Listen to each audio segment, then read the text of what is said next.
Ayan o, may ilaw pa yun, alam ko eh. Ito ilaw niya. Yung galing. Reality po, need versus like. Yan. Mas maganda, pag need lang yung kukunin natin. But pag like, saka na yung pag may excess na tayo naman. Ayan, digital multimeter. Ayan. Automatic na yan, pero maganda yung klase niya. Yan naman pala talagang nakahandang battery kagad. AAA battery. Yung tatang nito, kalagi yan, dahil key pala yung bike. Then, actual, yung manual, nakabit na buti na. Dami na ako sa napasali itong buti na. Kahit siya na rin pinatapag, may rubber pa siya. Ayan. Ayan, hindi niya palang kalasin.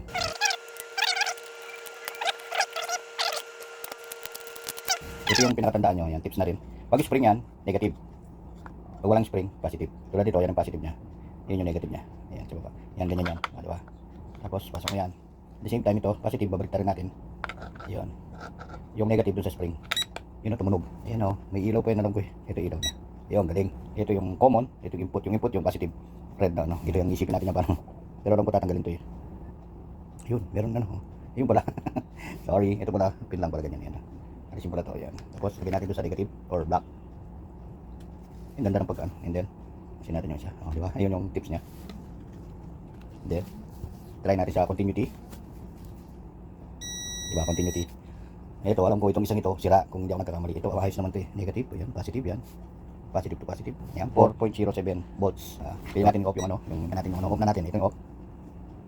Yan, off pa rin. Sayang yung battery. Tanggalin natin.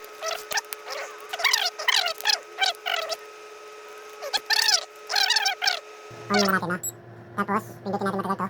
Yung ilaw niya. Diba, yung ilaw niya. Okay na. Meron pa siyang quality control pass. God bless. Salamat po.